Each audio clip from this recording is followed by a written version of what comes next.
Welcome to the Travel Squad podcast, where adventure meets inspiration. We're your hosts. I'm Brittany. I'm Kim. And I'm Jamal.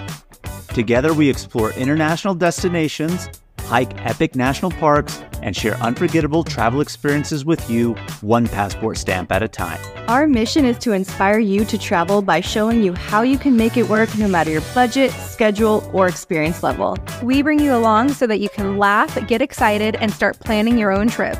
So grab your ticket and your passport. And don't forget your travel insurance. And get ready to embark on a new adventure with us around the globe. Hello, fellow travelers. Hey, squaddies. Welcome to this week's episode of the Travel Squad podcast. Today, we're diving into the trip we took in September to Oktoberfest and Munich, and you're going to be able to use this info to plan your trip too. Oktoberfest is known around the world, and I'm so privileged to say that we got to experience this event for ourselves. In fact, it's actually the largest festival in the world and takes place every year in Munich, Germany, kicking off the festivities in the month of September. And I was really excited about this trip because originally this trip was supposed to be a boys' trip. And what I mean by that is me and my friends from my hometown, plus our wives and significant others. We were all supposed to come.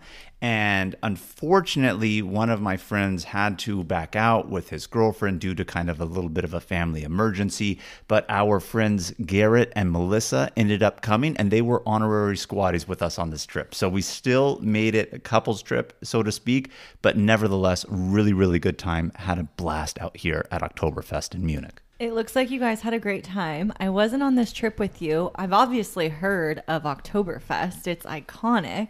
And I'm so excited to hear what you guys thought about it. I have seen some pictures, and I did notice a particular lack of festive outfits. That's true on Jamal's part. Someone's going to have to answer Well, don't for that. just call out Jamal. I mean, Garrett and Melissa didn't wear one either. Brittany was wearing the traditional female version, which is called a dendril, which is the kind of like style dress. But you're right. Lots of people are dressed up wearing their lederhosen, which is that traditional German outfit, you know, those kind of leather overall shorts with kind of like a little Oxford style shirt, you know, that's kind of checkered underneath. I didn't do that. You know, I don't have the bravado or confidence to really kind of rock that outfit. And you could have. I could have. And a lot of people were wearing them. But in fairness, I will say, you know, a lot of people also were not wearing them, right? So it's not like you stick out like a sore thumb if you're not wearing it. But I would wager to say more than 50% of the people were dressed up. So that's, you know, kind of in fairness. But for the men out there, I just want to say, Google lederhosen and kind of see the situation that they have. And they have like 2 or 3 buttons, and then it's going to be a flap to pull down. You have overalls. So if you're going to be out here drinking, having to go to the bathroom is going to be really difficult in one of those things. And I was also kind of thinking that in my mind, and also like, I maybe don't And they wanna are straight leather, so it could get really sweaty down there. Yeah, don't want to do that. So, you know, I didn't want to go with that. But you know what? Maybe when we go back to Oktoberfest again, I will wear the lederhosen. I feel like it could be like an overall situation. You just unhook and then pull it down and pull it out. And No, I mean, you just really got to look at the buttons. It's really cumbersome. I mean, you want me to take off my overalls and then pull it down almost like it's a little bit of a skirt or a now dress you to know pull out? what it's no like way. to wear a romper as a woman. Well, you know what? Fashion over function, you ladies say. As a man, I don't really want to do fashion over function. But nevertheless, you know, we had a really good time here at Oktoberfest. We also, of course, being in Munich, explored a little bit of Munich and have some stuff to share with you on that. So we're going to get into all the tips and all the things you need to know about what is Oktoberfest, the tents, reservations, do you need them, etc. But before we get into that, I kind of want to just give you guys a little general history of Oktoberfest. And the first Oktoberfest was actually October 12th in the year 1810. And it wasn't Oktoberfest then. It was really a weeks-long festivities celebrating the wedding of Crown Prince Ludwig to his bride, Teresa. And I'm obviously pronouncing Teresa, you know, the non-German way, but I can't pronounce it the German way to say Teresa, right? Are you sure that's not Therese? Teresa, you know, that's how, so I'm just going to go with Teresa. It could be Therese, I don't know, but nevertheless, to his bride, right? And it was such a big hit amongst the people and the royal family that it was agreed upon that they were going to have an annual celebration every year around that time, right? Just kind of to honor the memory of that wedding and the event itself. And over time, eventually it moved from October to September, right? So you hear Oktoberfest, but it really starts in September. And the reason why they did this is because the evening temperatures in September are more temperate and mild than the cooler nights in October. So it's still called Oktoberfest, but it starts in September, and the majority of the time that the event is going on is in the month of September. And it just really became a popular world event in the 1960s as just publication and media became a lot more prevalent, and then photos were coming out of Germany of everybody at that point, of course, locals in their lederhosen, their dendrils, just kind of celebrating, having beer. And so then it became kind of really a world event that people started to go to in the 1960s. And do you think at that time in the 1800s, everyone was wearing those outfits? I'm sure, because I'm sure that was the common outfit of the day. I mean, that's just like local attire. I mean, you look at places in the Middle East and they still wear specific local attire, right? You even go to the Netherlands. I don't want to say people are still wearing clogs, right? But why are clogs so famous? It's because that was their traditional attire. So yeah, I think that has a lot to do with it. I'm sure everybody was really wearing the lederhosen and dendrils because that was like the dress-up clothes, but also the common everyday at the same time. So we're going to dive into two different sections of tips. The first section of tips we're going to dive into are just general tips, and then we're going to dive into Oktoberfest tips afterwards. So tip number one under the general tips is you need cash. It is a heavy cash-based country. Pulled out probably 500 euros to start. And this is true at Oktoberfest because all of the beer tents are cash only. A lot of the food vendors are cash only, but also throughout Germany, because we did continue our trip outside of Munich, we also needed cash while we were outside too. So Germany itself is a cash heavy country. And then even when you're at Oktoberfest, some of the vendors outside, and by the vendors, you know, we're talking food vendors, things like that, very few do accept credit card, and if they do, they have a minimum euro purchase before you are able to use it. Otherwise, it's cash. So always have it. Pick it and get it before, because the ATMs that are at Oktoberfest are rigged to hit you with really, really big fees. So get it at a bank, change your money, pull from an ATM outside those places, and you'll be in good shape. How big a fees you talking? I don't know, because I didn't do it, but everything I read online was like, do not pull cash at Oktoberfest unless you absolutely have to, because the fees are ridiculous. Okay. And normal fees in Germany, if you're unable to find good ATMs, because the trend going on throughout Europe is private ATMs, not even really from banks. You're really hard pressed to find ATMs from banks. So there's like the Euronets and all those ones, and they already have like nasty fees of maybe like 10 euros or something like that. So they use those ones there, but then have an additional markup because it is at Oktoberfest and they know people are going to be pulling. So don't do that. Another tip we have for you guys is to research the best Metro Pass for you.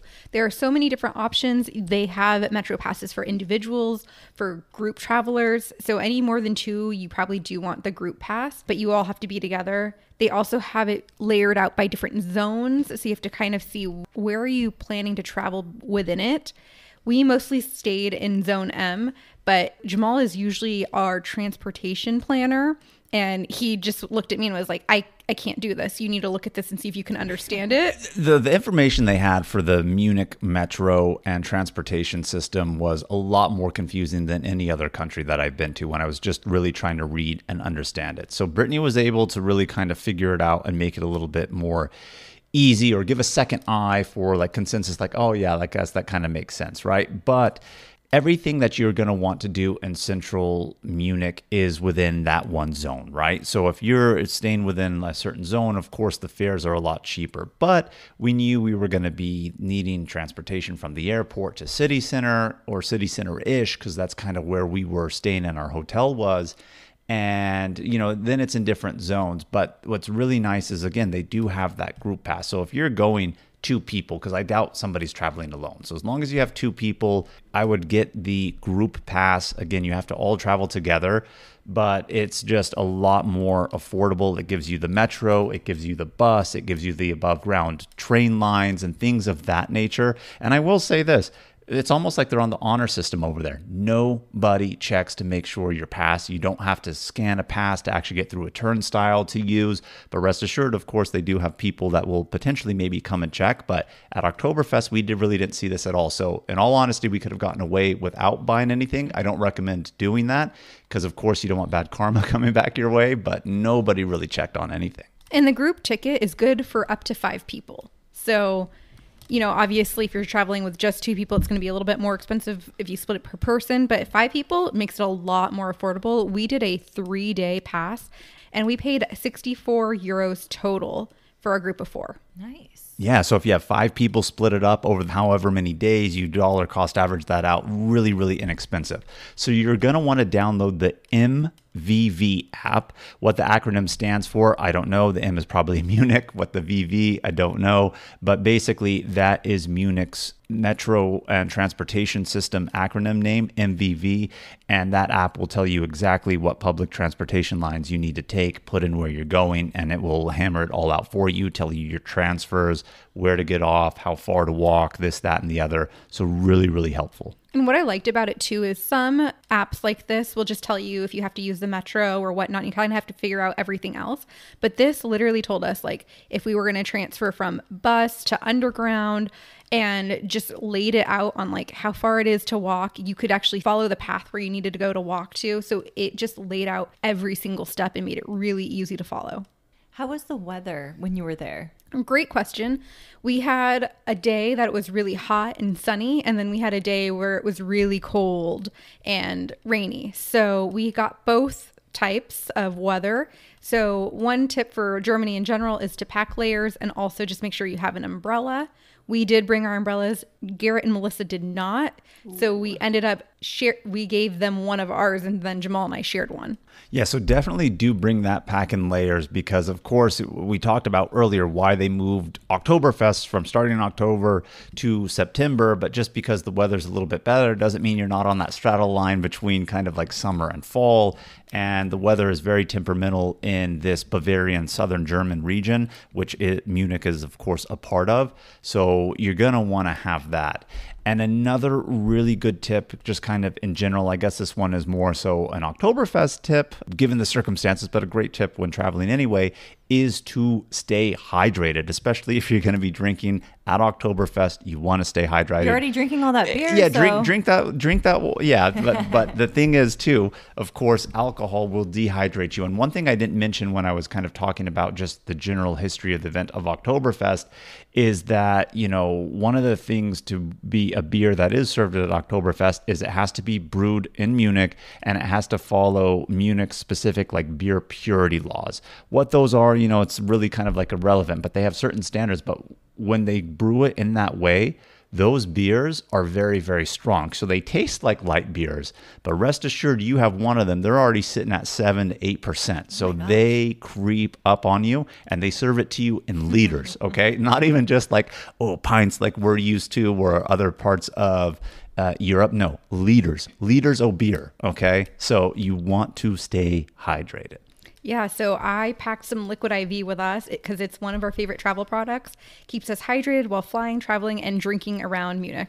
It's full of electrolytes and hydrates you 2 times faster than water alone. So definitely had that here at Oktoberfest. We use them while we're flying, feeling jet lagged after a long hike or a long night out in a new city. Super easy to carry and keep them stocked in our suitcases, carry-ons, day pack, or for you ladies, even purses. And recently Liquid IV came out with sugar-free on top of their original flavors. We love them. A couple of our favorites are tangerine with immune support, which could come in handy after a day at Oktoberfest. The sugar-free peach is good. The sugar-free lemon lime is also really good. And you squatties can get 20% off of your Liquid IV purchase. Just go to liquidiv.com and use the promo code Travel Squad Podcast. You're definitely going to need that kind of immune support because even with that immune support that we got through the Liquid IV and other stuff, didn't feel it while we were at Oktoberfest, but at a later part of our trip in Germany, definitely caught COVID. Mm-hmm. What? Oh, yeah. So we'll touch upon that a little bit later. And then we're having a kind of a 2-part of this episode when we went to the Bavarian Alps, tucked in the corner of Austria and Germany to Berchtesgaden. That's where we started to all kind of really feel sick and we caught the vid. while we were at Oktoberfest. Confirmed or suspicious? Well, we didn't test ourselves, but Garrett and Melissa caught what we had, and when they came back, they tested positive. Oh. Yeah. So we assume that we probably also had COVID, but we never tested ourselves. But anyways, a few other general tips is data. You're going to need to get around, use the apps, to get to different restaurants and transportation. And so we use T-Mobile. They give us 5 free gigabytes while we travel. That lasted me the whole week. But our friends Garrett and Melissa, they do not have T-Mobile. And one popular product that's been coming up more and more is using an eSIM rather than getting a local SIM, because then you don't have to go in, take your phone in, all of that. So we use the Airalo app, and for 5 gigs, it was like $15 for them each. Or they could buy like 10 gigs, which was like 22. We'll link the link in our show notes, so you can take a look at it, because they have it for different countries, different regions, and all of that. And price-wise for those eSIMs, it's a really good value, because if your phone service provider does not offer you like complimentary international data or anything like that, the amount they charge you per day when you travel is just like ridiculous. It's either like $10 to $15, if not more. So if you're there several days, that's going to add up versus the flat cost of, $15, $22 for a set amount of gigs, right? So really good value that way. We also did use Google Translate a lot. So we downloaded German in advance, and then you could use it to like read over menus even. Like you could scan over a picture or a menu and it'll do the translation right on your phone screen, which was helpful. So we did use it quite a bit. And then also we ate a lot in the train stations while we were transiting, and the food in the train stations is pretty good. What kind of stuff did they have? They have a lot of really good pastries, sandwiches, things of that nature, right? Because, we don't think about this here in the U.S. so much, but train travel in Europe is so common for everybody that lots of people are at train stations. And some of the train stations are metro station like hybrids, right? So everybody's like roaming through there. Food selection, really good. Pastries, savory stuff just as well. So do check those out when you're actually there, for a quick bite to eat if you need it. And I don't think it was terribly expensive for being in a place where you would imagine a markup, right? Like if you're in an airport, food's going to be at a markup. I didn't really think like things were marked up in the train stations food-wise. But going back to that Google Translate, I just kind of want to say this. Of course, if you don't download it, you can use it when you have data, right? But if you don't have the data, or if you get into an area of bad reception, that's why it comes in clutch to download it. Just like we always say, download, offline maps. We'll download Google Translate, more specifically the language here, German. It's very helpful. In Munich, pretty much everybody knows English, but you may encounter that, or you may be in an area where, the server knows English, but you're maybe not in a really touristy area, so the menu is not really good for that. So we've just finished up the general tips. Now we're going to dive into the Oktoberfest specific tips. And Oktoberfest runs from approximately mid to late September to the first Sunday in October. So definitely want to start booking your flights and accommodations well in advance for the best prices. Really well in advance. I'm talking like literally a year in advance if you can. Flights, those kind of come and go in terms of cost. Figure that out how you want to in terms of when you're going to book the flights. But if you know you're going to go, at least start looking into hotel rooms right away. Every hotel in Munich during the time frame of Oktoberfest is ridiculously expensive. A hotel that we stayed at wasn't fancy by any means, nor necessarily was it trash, just your typical like average European, hotel, but such a big markup because Oktoberfest. You want anything actually close to where they have the Oktoberfest grounds or anything like that, substantially more expensive. So we were looking at maybe 200 a night for a hotel that would normally probably go 75 to 100 euros. So already double markup. So if you are planning to go to Oktoberfest this year and you're looking for a good flight deal, be sure to sign up for the Thrifty Traveler Premium subscription. This premium subscription, it helps you find amazing cheap flight deals. You can find cash deals, points and miles deals, and they send you email alerts so you can set it to your home airport that you've selected. And they search over 200 airports in the US and Canada. Yeah, I really love Thrifty Traveler. We've talked about them before. Be sure to check it out and see if you could get any good flight deals. We see great flight deals on this all the time. And again, a lot of the times they're not even last minute bookings. You could book them well in advance. So be sure to check them out. We'll link everything in the show notes, but you can use our promo code TS10 to get $10 off your first year subscription of Thrifty Traveler Premium and get all those flight deals directly to your email. Ryan Reynolds here from Mint Mobile. With the price of just about everything going up during inflation, we thought we'd bring our prices down. So to help us, we brought in a reverse auctioneer, which is apparently a thing. Mint Mobile Unlimited Premium Wireless. How to get 30, 30, bit to get 30, bit to get 20, 20, 20, bit to get 20, 20, bit to get 15, 15, 15, 15, just $15 a month? Sold! Give it a try at mintmobile.com/switch. $45 up front for 3 months plus taxes and fees. Promo rate for new customers for limited time. Unlimited more than 40 gigabytes per month. Slows full terms at mintmobile.com. Back on the Oktoberfest tips, the tents open at 10 a.m. and they usually close around 10:30, 11 on the weeknights, 11:30 on weekends. So when we say the tents, Oktoberfest is literally held at a giant fairground plaza that they have in the city center of Munich. And all of the breweries that participate in here have tents. This is basically their beer garden. And each tent is really themed differently. Of course, if you go into one specific tent, they're only serving one type of beer, right? Because it's their one beer from this one brewery. So they open at 10 a.m., close 10:30 on weeknights, again, 11:30 on weekends.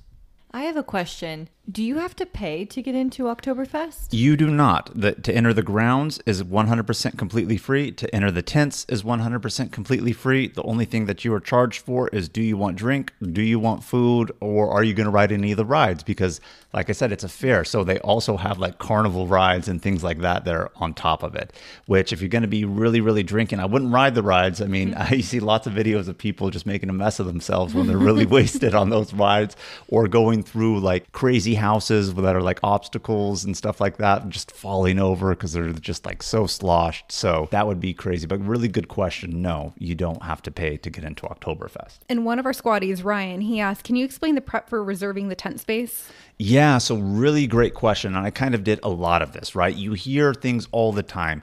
You need reservations for Oktoberfest for the tents. And this is true, and this is also not true. So in order to reserve the tents usually open for booking in early spring. So what I mean by that is, hey, we're here in the year 2024. If you're trying to go to Oktoberfest 2024, the month of March, April, you should really start looking online to make those reservations. Problem with making the reservations is twofold. One is that they give a lot of it priority to Munich residents, right? Because even though it's a world event, they want to kind of keep it local, traditional, etc. So a lot of the reservations get priority if you live in Munich. Secondly, if you don't live in Munich, then the majority of reservations that are left over go to have you actually booked and reserved before. And if you're able to have booked and reserved before, you have priority to book and reserve again. So if you're a newcomer trying to get in, it's very, very hard. When I was trying to actually book reservations, by the time everything opened up, pretty much everything for the dates that we were going to be there were already sold out or not even available. And the one tent that was actually available basically responded back to me saying, well, you're only 4 people. You're going to be there this time. You really don't need it, right? Because the tents also have minimums. By that, they either want 8 to 10 people to be on there, and that 8 to 10 people they expect to have bought so much food or so much drink, and so they expect you to spend that. And even if you were, in our case, 4 people and willing to spend that minimum, some tents will do it, some won't, because they'll basically say, well, here's 4 open spots or 6 open spots that aren't really occupied. We need to fit people in.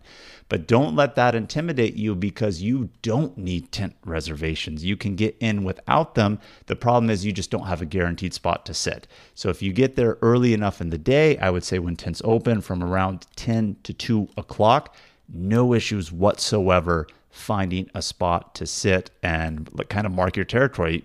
You could be there all day if you wanted to. So there are unreserved tables. There are. Okay. Munich law and Oktoberfest rules dictate that a certain percentage of that tent's capacity has to be left unreserved. So there are unreserved. Now, if you're going on a weekend, let's just say a Friday, let's count Friday as part of weekend, and of course, Saturday, Sunday, lines to get into the tents start at 6 a.m. when they don't even open at 6. So you're going to be hard pressed if you go on a weekend. You're going to want that reservation. But if you're going on weekdays, Get there when they open, mark your territory. By mid-afternoon, you could probably hop to another tent, no problem. But come the evening time, it's going to be really hard to actually find a spot to sit. They will close the doors if they're at capacity.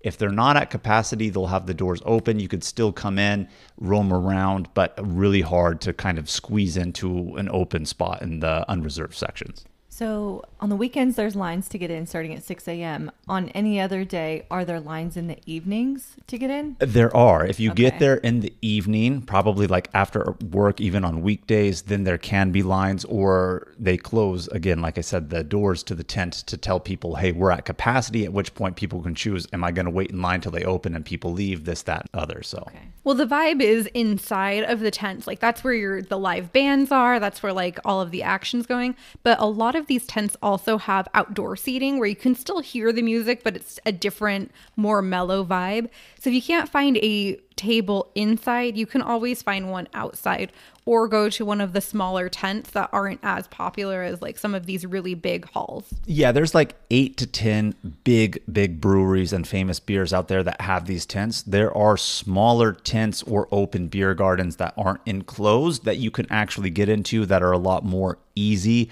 should you find that the bigger ones are at capacity. And you mentioned tents, but you also said doors and enclosed. What does a tent look like? Is it a fabric wall or is it walls? They're kind of like tarped walls a little bit, right? It's just really a big erected structure that they have out there. They're tarps. I mean, dude, that's actually a really great question. And you should Google Oktoberfest tents because each tent is different. And the ceiling that they have on there with just their multiple colors, different themes, different vibes, it's really awesome. But basically, yeah, it really is kind of like a tarp structure, but then they do have kind of solid walls along the side. Yeah, but even with that description, you don't get the image of like how big it is. It can fit like 10,000 people. Some of the tents can fit up to 10,000 people. So it's huge. But I also wanted to touch on, we met a local and we had dinner and we shared a table with these 3 German men. And they were telling us the tradition is to stay from opening to closing. And during that time, you should have about 8 liters of beer. I don't even know how that's possible. At most, we had like 3. And like, my God, we were already kind of Well, at a opening good to level. closing is probably like 12 hours, right? That's true. 8 liters? That's 8 doable. liters. That's so easy. I mean, it's doable, but I mean, it definitely really, Kim, until you have one of these beers, you don't realize how hard they kick in. Like you just could drink half of one of those liters and be like, ooh, like I'm already feeling this. 8 throughout the day, even paced, is definitely a lot. But yeah, that is the tradition on that. And I just want to say you can start booking those, like I said, in March and April, or at least go to the Oktoberfest.de. So DE is the abbreviation for Deutschland, right? You know, the traditional way to say Germany. And that is their official website. And from there, you can look on the tents. It will take you to each tent's specific website for reservations. So start looking, around that time. But that's how you would go about making it. Oktoberfest.de for the official Oktoberfest website. So tents are cash only. Beers cost about 14 to 15 euros per drink and you get a liter. We've heard rumors in the past that, they serve the beer warm. That's not true. They are cold. They are served cold.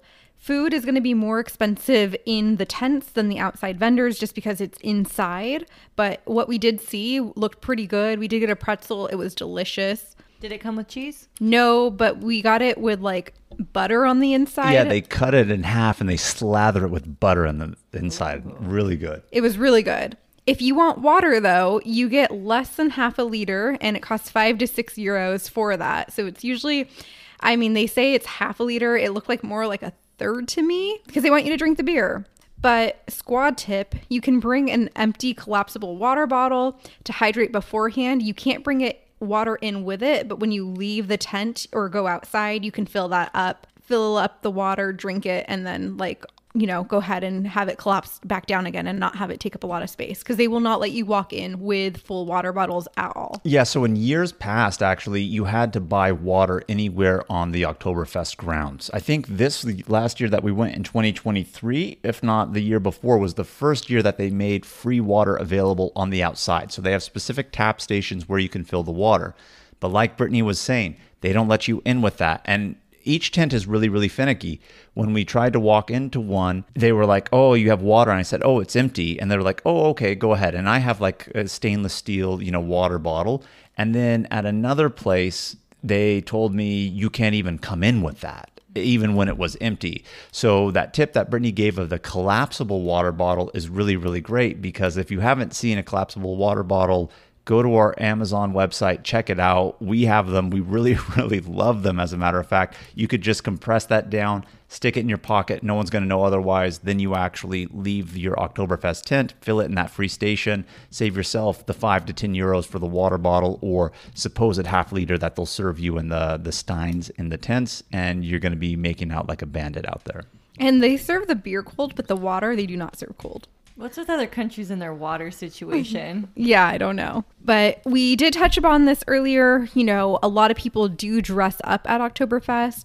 There was a lot of articles that I read that you could find drindles and lederhosen easily available for purchase. We actually did not find that to be a case. We only saw them a few times when we were transiting through train stations, and the outfits are pretty expensive. You would need to spend 100 to 200 euros to get a complete outfit. So I went ahead and ordered mine in advance, and I just brought mine with me. And the drindles, women tie them specific ways to communicate things, like if you're single or if, ready to mingle, a whole bunch of stuff. It's almost like in Hawaii when you put the flower behind one ear or the next if you're a girl, right? They have little subtle cues. I did not know that. I would have been paying attention to those German ladies a little bit more had I known that they were sending signals my way.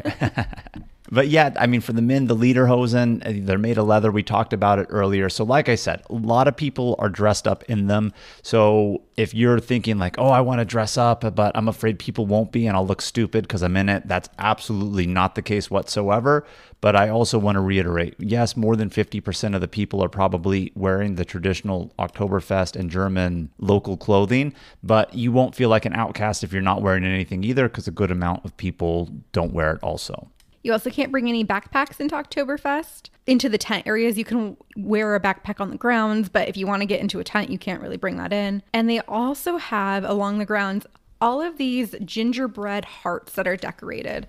And most people are wearing them as necklaces, and they're just more decorative and fun to give as like little gifts. You don't actually eat them, unless we did see people who got really drunk and then you do eat them and they're not good, but they're just like more decorative, kind of like a fun thing that have little sayings on them. Yeah, so let's talk about the tents, because we've been alluding to them, talking about them a little bit. And so we went into several tents, again, all without reservations. And of course, on the weekend when we were there, we did experience difficulty getting in to the tents. But of course, we were also there on weekdays and really didn't have trouble and got there in the morning also. So had a really good time. But each tent has its own vibe and its own music. And people will start dancing on the table benches around 2 or 3 o'clock, right? 10 in the morning when they open, people are just getting settled in. You get a few drinks in you. When the band starts playing a little bit later, noon, 1 o'clock, then people are standing on the benches. And at some point, people aren't really sitting anymore. Everybody's vibing out and just standing. And so our first experience going into a tent, and I'm really, really glad we did this, was actually the day we landed. We weren't even planning on going to the Oktoberfest grounds, right? We landed kind of midday, got to our hotel. We're like, all right, let's go out and just get some food. And we went to this one place called Augustiner Keller, which is a really famous brewery. I think it's actually the oldest brewery in Munich, but they have a year-round beer garden out there, right? You're just in a really nice area where you can get food, benches, etc. It's a whole vibe if you're in Munich, even outside of Oktoberfest. So we all got our beers and we're like, well, are we going to go back to the hotel? We got our second wind in us, even though we had really been traveling. So we're like, well, we're not too far from the grounds. Let's go. By that time, it's night. The lights are out. You just get this really good vibe. We walk into our first tent, again, in the evening, no problem on a weekday. They were playing like Sweet Caroline. Sweet Caroline. And they were playing some John Denver Country Roads and all sorts of stuff. And let me tell you, nobody was sitting down. Everybody was on their benches standing, hugging, singing together with their Aw. pints in their hand. my And it was so God. difficult for us to find a spot to sit. So we were just kind of like roaming around, feeling the vibe in there. And we got to one spot. They really don't serve you beer unless you're sitting. But we got really lucky with some waitress who actually had an extra beer that somebody didn't purchase. And so she asked Garrett, because she just happened to see him, like, do you want this? So he bought it. And we took that one beer, that liter, and we were passing it around as we were walking through. But what a vibe that was. And that was like our first experience in the tent. And I won't ever forget that experience. Yeah, I mean, it was just the iconic Oktoberfest experience. So I'm really glad we did go that night to just get that feel, because you just like get so excited of what Oktoberfest is going to be like. So we went to a few different tents that night and just kind of walked through to get the different vibes. But talk about some of the specific tents, Jamal. Yeah, so in the morning, of course, that's when the next day is when we really went in, and we got there when they opened. So there, like I said, there's 8 to 10 really big tents that you can go into. One of them is Hofbrauhaus, which again, all of these are really famous Munich beers and breweries, but this one is really known to be the party tent, right? More foreigners come to this one than any of the other ones. It's the second largest festival hall and the only tent with an area directly in front of the music podium where you're actually allowed to stand and dance, like right on the podiums where they're playing music. And it offers space for approximately 10,000 visitors. And this is one of the few big tents that actually has outside space. So one night when we were there in the evening, we couldn't get in, but we were able to sit on the outside, no problem, kind of at the side entrance to it and hear the music and stuff. So yeah, you're missing out on the vibe if you sit outside, but this is a really good spot to go to if you can't get inside, because they have really lots of outdoor space. So another tent hall that we went to, and this was my favorite one, I think it was called Hacker Porsche, but it's also known as the Heaven of the Bavarians, because on the inside of the tent, on the ceiling, it has like a blue sky cloud roof. And so you look up and it's like looking up into the heavens. So this hall accommodates up to like 7,000 people, but they have in the middle of the tent a revolving stage, and they're playing a live band there. So it's just a really good vibe. Our squatty Ryan asked which tent was our favorite. This was our favorite tent. We spent the most time here. Yeah, I really love this one a lot. So when I did my research, this is listed as one of the must ones to go into, especially just because of what the ceiling of the tent really looks like. Brittany gave that description before, but the beer was really good. So it's Hacker, Hacker, and we can't really know how to pronounce the last word here because our German is not proficient, but it's spelled Pschorr. And beer's good, great vibes in this tent. And this was the tent that we went into first thing in the morning when we arrived. And we spent a good amount of time there. And I just want to give out a little squad tip too. If you're coming, bring a deck of cards, play some drinking games, do a few things. We brought a deck of cards and we were playing drinking games. King's Cup. Felt really nostalgic playing a little bit of King's Cup at Oktoberfest. And we had really good vibes doing that. We also didn't play drinking games. We played like rummy and things like that too. But when we started sitting here, we had the table for ourselves, and we got there right when it opened. But then as the day started to get more and more crowded, people started to ask, can we share your table with you, which is very common. And then by 2 or 3 people are starting to stand up around you. So you got to get into the vibe there. Yeah. And then so eventually we left the Hacker tent and we're like, well, let's tent hop a little bit. Let's go out, get some food, because a lot of the food you can get inside. You can also get outside. And like we said earlier, more expensive inside. But we were like, okay, it's not even a price issue. We want to see a different tent. So let's just get out there. So we went to Lowenbrau, and this is another large tent, and its logo and icon is like a really huge lion. So we were in an area of the tent, not kind of in the center, but off to the side. So we were inside in a little bit more secluded area. This is where we discovered, and we were like, oh, we really need water, that they charge you an insane amount for only like half a liter, and it comes out to you warm. But this was another one with really good vibes and atmosphere. But I will say, Hacker was our favorite that we were in. One of the other tents that we really wanted to go into, but we weren't able to, but Red had really good vibes, really good like colors strewn without the tent, is the Schützen tent. And again, it's really hard to describe the visuals. So I would recommend everybody just really Google Oktoberfest tents and you can really just see what it is that we're talking about, the colors, the vibes, things of that nature. Really good time. When we go back, because I would love to go back, not specifically for Oktoberfest, but, be in Germany around that time, or in Europe, I should say, and then go like 1 or 2 days just to go. I do want to check out Schutzen. I also really wanted to check out a tent called Kuffler's. It's actually a wine tent, but we couldn't find it. And we were looking it up, and it may not have been like in service this last year. So maybe that's why we couldn't find it. But I thought that was pretty cool. Instead of serving beer, they served wine. Thought it was unique. So I would have loved to go in.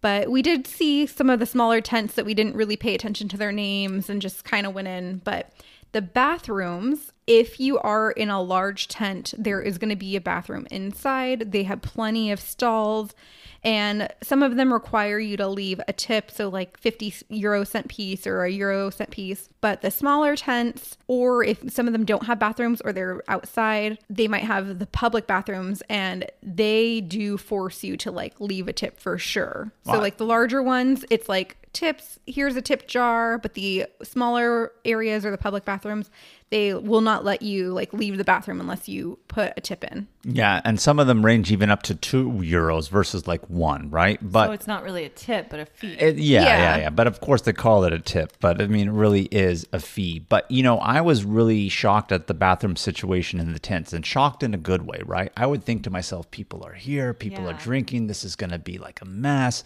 And, if you're actually having to pay an attendant when you're in there, they're actually doing some work. So beyond them just giving you your hand towel to help you dry off and pump you your soap, they're cleaning them. They were actually quite clean. I was really impressed with that. But, I'm not saying that everything's going to be shiny and sparkly in there, but, it was more clean than I really expected.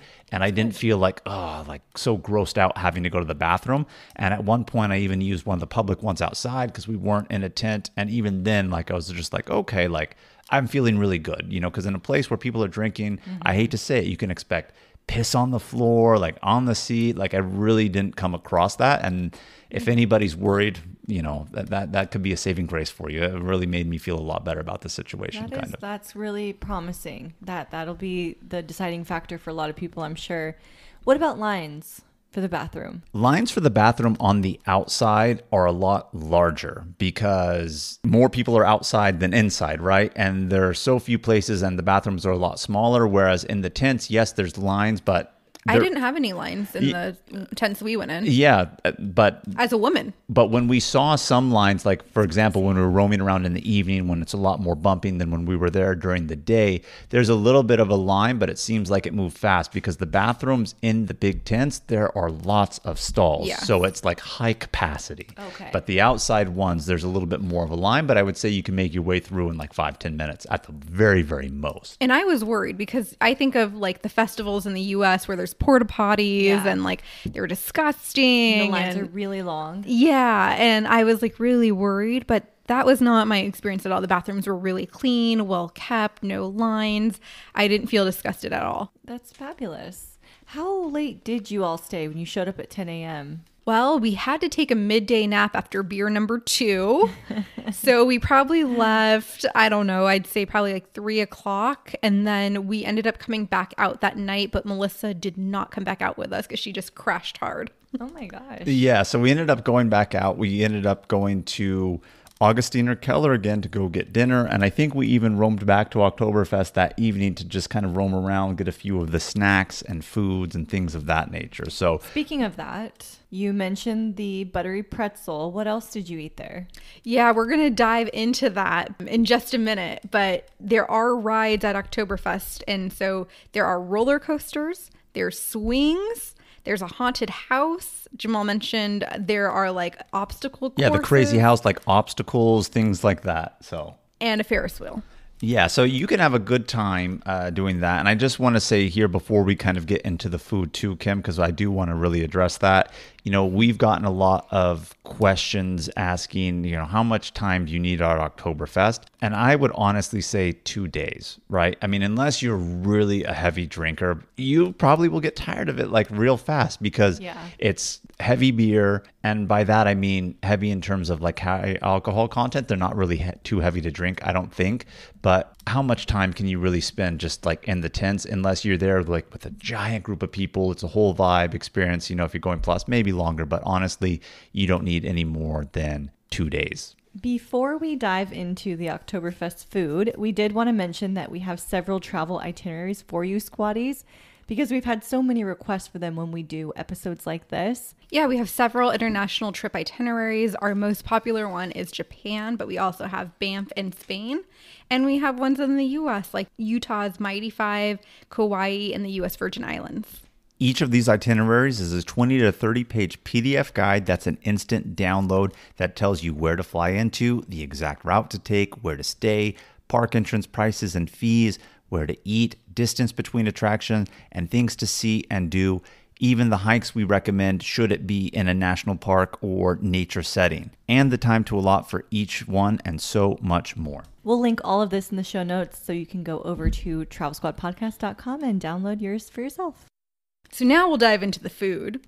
Food is a very important part of Oktoberfest. So think of Germany, think of schnitzel. And that's, the pounded veal or pork, pounded thin, crusted, fried, served with fries and like a potato salad. What about chicken? You talking about chicken schnitzel? Yeah. Didn't really see that. It's more really going to be veal or pork. I'm sure you can find it at some locations. It's just not really prevalent. And I would say the reason why is probably because they actually roast the chickens and have rotisserie chickens out there for you. It's called Hindel.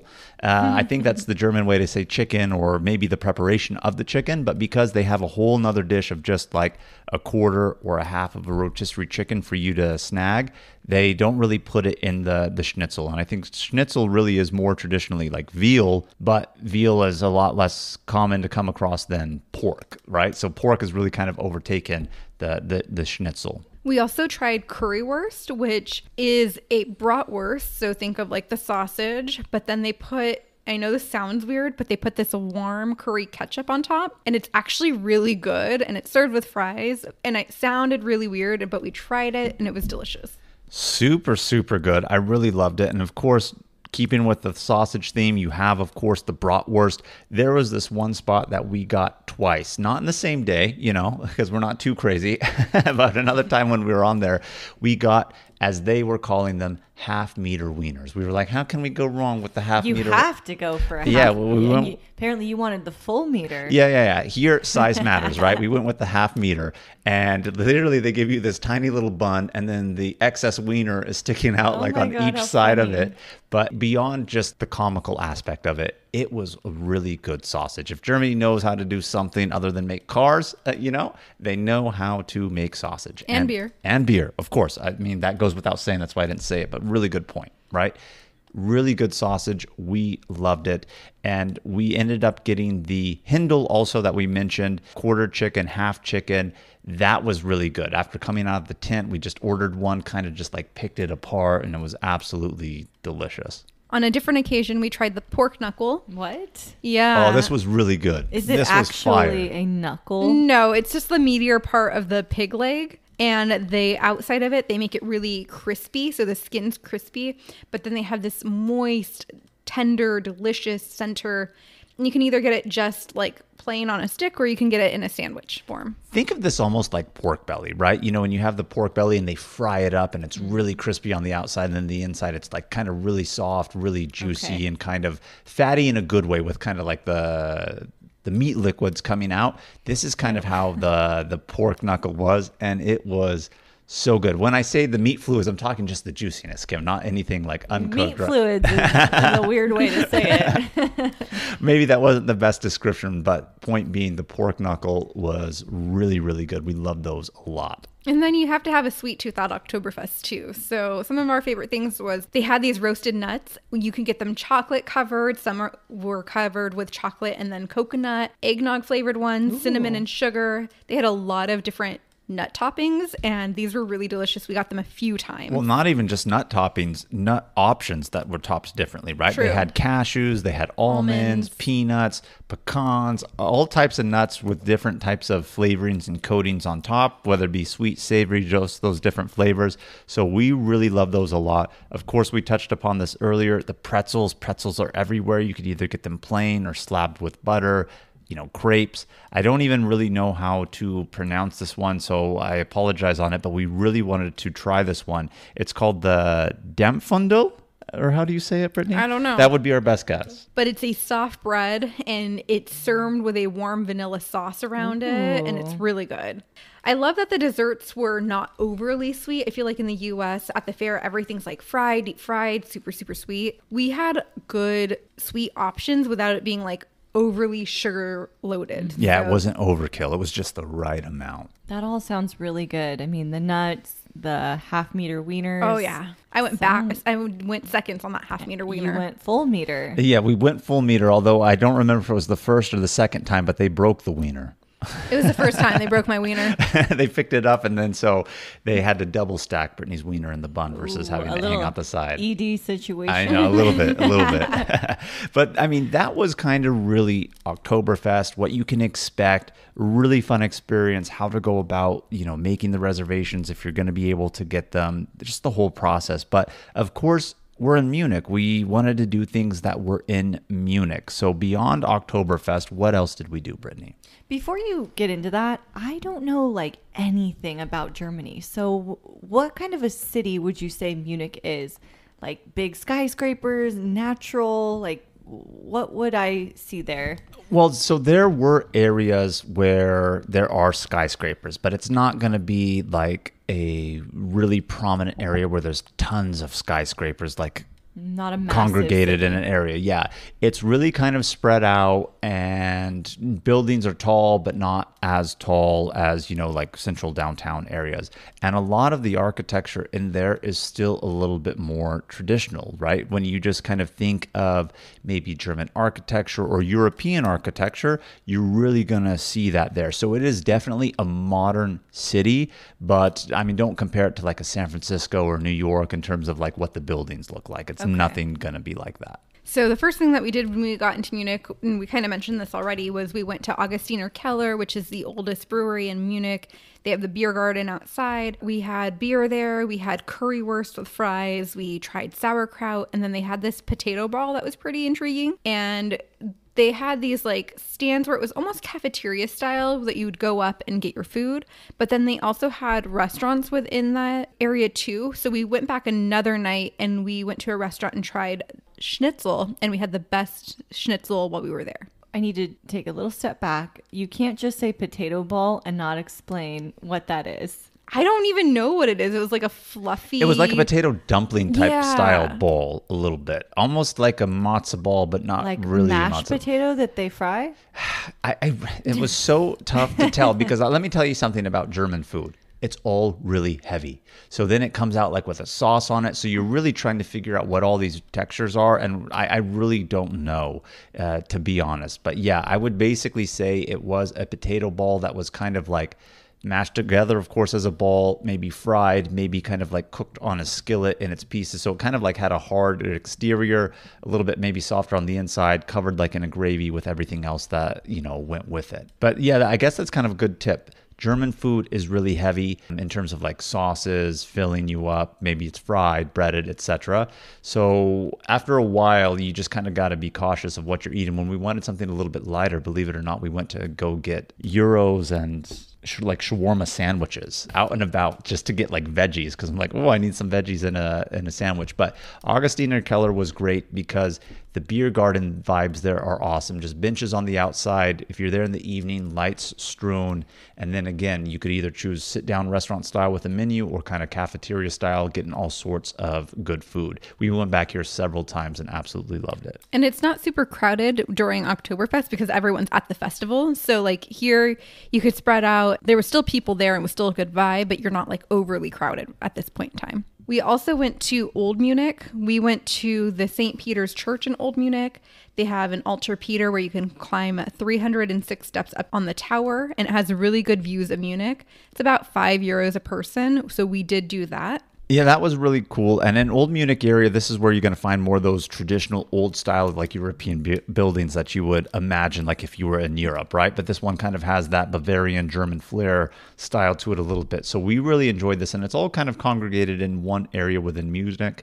We went to the Victorine Market, and again, forgive our pronunciation on the German, but this is by Marienplatz, which is a plaza area and metro subway line in Old Munich. And it's a local market filled with food stalls, vendors. It has a beer garden, and it's open Monday through Saturdays from 8 a.m. to 6. So a lot of the times when we did this, it wasn't like, oh, we spent a full day kind of like going around Munich. If we were at Oktoberfest or doing other stuff, we would go to Oktoberfest, take a break, come out, explore, go back to the hotel, go back to Oktoberfest. So we kind of sprinkled all this stuff in here a little bit like that. While we were at the Augustiner Keller Beer Garden, Garrett had mentioned that Melissa had seen that there is actually a concentration camp outside of the city, so we did go and visit there. It is free, and it's called Dachau. It's one of the first concentration camps built by Nazi Germany and the longest running one. It opened in 1933. Yeah, this was a really sad and humbling experience. You know, when I was originally planning things of what we're going to do outside of Oktoberfest in Germany, in Munich area, this didn't really come up. Otherwise, I would have put it on. But again, it got brought to our attention by Melissa and Garrett. And we're like, well, we have some free time. I mean, we're not trying to spend all day. Let's go. And as sad as it is, of course, it's really interesting to go in there, see it, just kind of experience the history. And yeah, you know, when we went, it was a rainy day too, and it just kind of put a vibe in there that was eerie that I won't really forget. So, I mean, we're talking about a really fun time on this trip, and some people might say that this is a downer, but it's really part of their history and interesting to see. So when you go there, do they have like placards to read, or what are you looking at? A ton of placards, and you're walking through the old building. So you can see some of the things that they confiscated from people when they first arrived. And you can see like who was in charge. There was pictures of officers, commanders. You go in, you can see the bunks that they lived in, the shower area that they did. There's a lot of reading material. They did human experiments on people. They did euthanasia for people who were mentally ill or old or disabled. And this concentration camp was only meant to hold a certain number of people, and they put like 6 times that number there. So then obviously food rations decreased. They were talking a lot about how much food they got at the start of it, and then people who had survived for longer times, they were getting like 1/8 of what they previously had gotten when they first moved in. A lot of reading stuff as you make your way through, right? Because it's the old buildings, and they have the information as you go through to each room. Like, this is where they would register people. This is where blah, blah, blah, etc. But what was really interesting to read more specifically about this camp, Dachau, it wasn't an extermination camp, right? They didn't purposefully bring people here to execute them. They talked about how they shipped them elsewhere to do that. But when this camp actually opened, it was really more so for Germans and political prisoners who didn't believe in the ideology as things were starting to change in Germany. So they actually talked about how they treated people in there who were Germans at the start of it, which was actually relatively well. And then when they started bringing in other people into the camps that were non-Germans or of different ethnicities or races and things of that nature, that's when they talk about how they kind of made that change. You see an exhibit talking about one of the wardens of there and how they got rid of him because he was being too nice to people. So then they brought in somebody else. So really, really interesting and humbling experience. You can easily catch a train to a bus. Again, use the MVV app and you'll figure out how to get there really easy and not too far from central Munich to get to Dachau. And we did that, and definitely worth a visit. We also wanted to go to the Englischer Garden, which is like Munich's central garden. We unfortunately did not make it here, but it does look pretty cool. There's actually an area where you can like surf on a surfboard there, which is good people watching. I've seen some videos of it. But one thing that we did from Munich that I would highly recommend is we did a day tour to the Neuschwanstein Castle. This is the famous castle that inspired like Disney's castle. Yeah, Walt Disney got inspired for Sleeping Beauty Castle at Disneyland based off of this one. This is like Germany's most famous castle. And if you don't know it by name, I guarantee you know it by looks. It's tucked in the foothills of the Alps and just really this lush green environment when we were getting out there. Beautiful looking castle. But one thing I didn't realize until we got there, and again, we booked this through Viator. It was a day trip. Go check out our website. We'll be sure to link it in our show notes also for you guys just as well. But this castle was built by King Ludwig in 1869, and he was known as the Mad King. They thought he was like really crazy, eccentric, etc.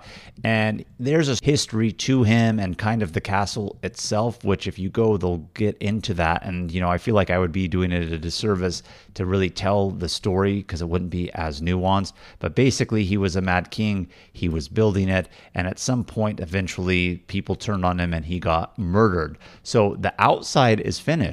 The inside is not. So the outside looks just so beautiful, but only 2 or 3 living levels of the castle were completed. And that's actually what they walk you through. But the throne room that was completed that we saw, absolutely beautiful. So that was one thing that took me by surprise. I was really expecting this castle that you see so beautiful on the outside, so iconic of Germany, and just the castles that they have there, not even completed on the inside. So the inside kind of left a little bit to be desired, except for the few areas that they take you to that were done up. But even so, it wasn't, I don't think as grand, but still really worth an experience out here.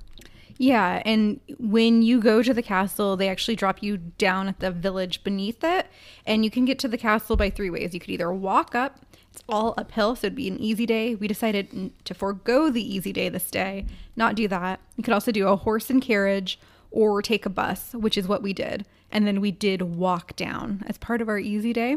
I'm looking at a picture of it on Google in the winter when all the trees around it are covered in snow. Mm-hmm. That is so magical. It is, isn't it? Right. And then I'm sure that image that you're showing also with the snow shows the lake that's out there, right? It's on the hill looking over a lake. So it's really this awesome architecture style and vibe. And even though we're talking about the inside not being complete, again, we mentioned the year that he started building this, which was going to be 1869. Pretty modern times for kind of like monarchies back in the day, right? And with that modernity comes new things in the castle. This was the first castle, even though it was never completed, that had running water, a flushing toilet. So we were actually able to go into the king's bedroom, and then they show an area where they have the toilet, and like, this is the first flushing toilet like ever in a castle. Is like, it the original toilet? That they didn't go into specifics. I don't know if it's the original, but nobody's using it to this day. So I don't know why they would maybe have changed it, but Wow. really interesting, really modern. And then up at the top where the castle is, there's also a suspension bridge that you can walk across and get really great views looking at the castle. And then in the castle, when you're walking around one area, you can go out onto the balcony and get a great overview of the lake. So lots to see and do up there.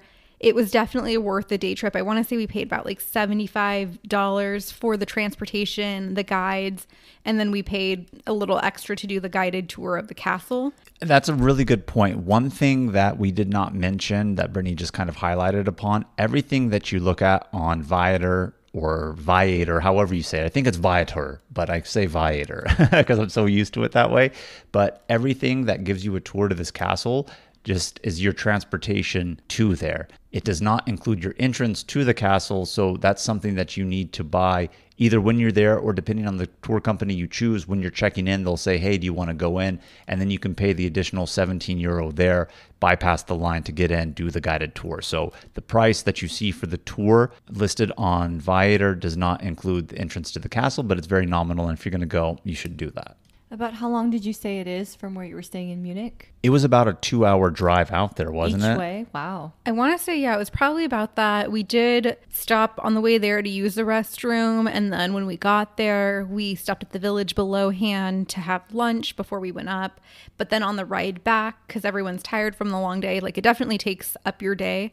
they were selling beers and drinks for the ride back. So in the car? In the bus. And I was about to say that was actually something that was really, really fun. So again, we'll link in our show notes, go to our website also. We'll link the exact tour that we did and tour company. But yeah, on the way back, they were just like, who wants beers? And they were selling it at relatively inexpensive prices, or even if you didn't want beer, soda. So we definitely had a few beverages on the bus on the way back. So it made it a little bit more easy of a ride.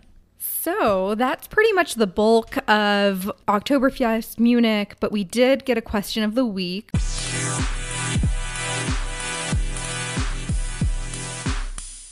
We have Erica from Texas that chimed in. She was asking, is Oktoberfest worth the hype? Is it crowded? Is it just drinking and beer and eating? Or is there more to do? Well, Brittany's looking to me to answer first. I'm really curious to hear her answer because I don't want to say she didn't want to go, but usually, when we talk about this, Brittany drinks, we know this, but like this type of vibe of Oktoberfest really isn't Brittany's thing. So as somebody who isn't like, oh yeah, like party vibe type situation, I want to hear your response first, Brittany. I enjoyed it more than I thought I would. I will say that. Like I wouldn't say I was dreading it, but I'm not a festival person, that's just not my vibe.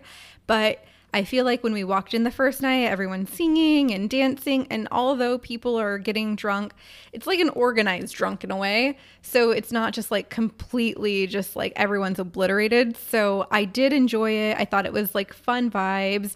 It was crowded in the tents at night, but during the day it's not so crowded. So I feel like if you split up your day and you don't want the crowds, you can get a little piece in the morning and then check it out at night. And if that's not your vibe, you can just leave, Yeah, I feel like if you spent all day there, again, if you're not going with a big group of people and the goal is like, hey, we're just going to spend the day in the tent, have a good time, then yeah, maybe it could be overhyped. But if you go in and say to yourself, like, I'm at a world event, I'm at the largest festival in the world, like this is almost as big as the World Cup, so to speak, of where the world comes together on something. I would say even more so than the Olympics. People come here to just experience the culture vibe, and maybe it's a little bit more commercialized now because, of course, lots of tourists come, but it still keeps a little bit of its authenticity. You have fun, delicious food. It's local food. It's authentic. The beer is authentic. It's not just like they let anybody in. It's specific to the region. So I definitely don't want to say that it is not worth the hype. I mean, it depends on what you want to get out of it, right? But at the same time, I think you will not be disappointed. It is crowded. Just know that going into it. But if you go in there and be like, yeah, let's have a casual few drinks. Let's eat some good food. Let's experience a festival that people come all over the world for to enjoy. And I'm a part of it. You're going to have a great time. And it does sound like there is more than just beer and food. There's rides, there's live music, there's people watching. Yes, lots of people watching. So there is plenty of to do. Just exploring the grounds, you could spend like an hour or two just roaming to see what there is. I guess 2 questions for you. One is, did you see a lot of people from a lot of different places in the world? I would say we didn't see a ton of people from all over, but there's a lot of people from throughout Germany. So people were saying like they were from different parts of Germany. So lots of, I guess locals in the sense of the country do come there. But otherwise, you do see more Americans. Well, with that, I will say, like when we were in the airport leaving Germany, we saw lots of people with Canadian passports in their hands. So Canadians. I even heard a few Aussie accents as well. Of course, there were British people there. So when we say kind of like all over the world, I don't want to say like the Western part of the world where it's a little bit more Anglo-Saxon of type people, but that's kind of really more the vibes that you got. I heard a lot of people speaking French just as well. So I don't know if they were French Canadians or actually just from France right next door, right? So lots of people do come. I would say a lot more of Europe, but you're not really seeing like, I don't want to say different ethnicities because of course you are, but it's not like as common as you would be like, oh, well, they're definitely from this part of the world or Asia or something like that. But a good mix of people for sure. But it's tough to tell because lots of people speak English. And so if you don't know German, which I'm sure a lot of people, unless you're from Germany or the surrounding countries that are close to it, everybody's going to be speaking English because everybody knows English. So difficult to tell, but a good mix of people. Interesting. A lot of Americans. I mean, there's a lot of German heritage here in America, so I guess that kind of makes sense.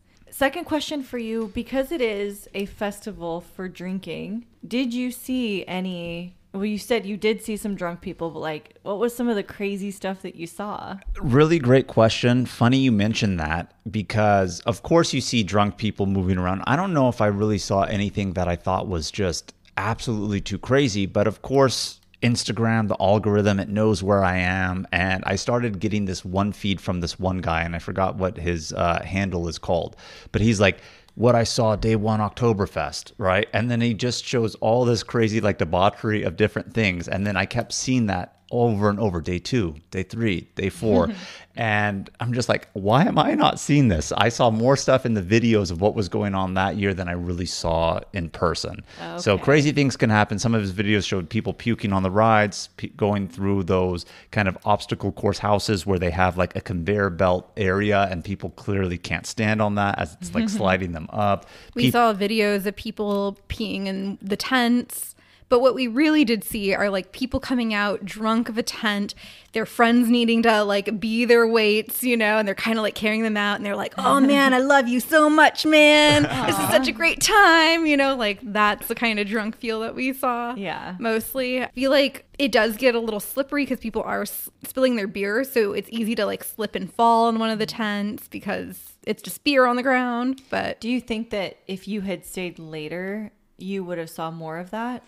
Because you guys went a little on the earlier side, right? Quite possibly. But again, a lot of the videos that I saw of that one guy who just was blowing up my feed because of the algorithm, a lot of those shots seem to be during the day. So, I mean, I really don't know. So, of course, it's going to happen there. You're going to see drunk people, but like I saw more crazy stuff on the video than I saw in person.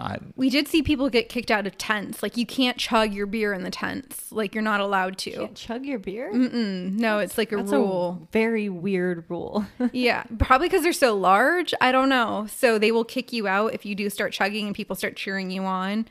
Or if like people start to get too rowdy, they'll kick you out too. So we did see a few things like that where people got kicked out. I mean, it has this reputation. And so it's good to know that, you know, Instagram versus reality, it's maybe not as debaucherous as it's made out to be. Yeah, and it's one thing I didn't mention too when we were talking about Oktoberfest, and I know we're kind of been on questions of the week for a while, and most of them are coming from you, which they're all really good questions because it brought up this point, is like in 2004, 2005, I remember, I didn't know this when we were there, but I remember like reading this online after the fact. They have what's called quiet Oktoberfest, which they don't allow music to start playing in the tents until like a certain time. And then up until a certain time, they can only play it at a certain decibel so it doesn't get like too rowdy. So they keep it so that like in the evening, that's kind of where maybe it's a little bit more ruckus. And of course, if people are there longer, maybe they've had more drinks. So like if you're there kind of like midday, so to speak, I don't think you're going to see like too much crazy stuff like all around. Like, yes, you'll see it, but don't think you're going to walk in there and it's going to be this big wild thing in terms of like, oh, everybody around me is just like trashed. I didn't really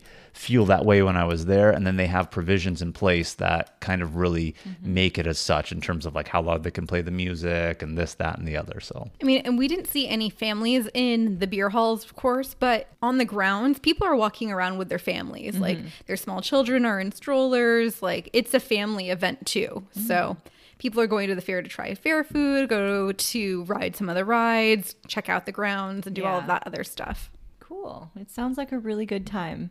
I want to get back there and go to Oktoberfest again. Again, not specifically to go, I'm going for Oktoberfest, but do something in Europe. And while I'm there, have it be during Oktoberfest times, go to Munich for like a day and just kind of get another vibe in because it was really fun. I loved it a lot. Well, Squatties, thank you so much for tuning in to our Munich and Oktoberfest episode this week. Keep the adventures going with us by following us on all the social medias at Travel Squad Podcast and send us in your questions of the week. If you found the information in this episode to be useful, or if you thought we were just plain funny, please be sure to share it with a friend that would enjoy it too. Please subscribe, rate and review our podcast, and tune in every Travel Tuesday for new episodes. Stay tuned for next week's episode. We're going to continue on this trip to a different part of Germany, and we have some more amazing adventures and tips in store for you. Bye, Squatties. Bye, Squatties.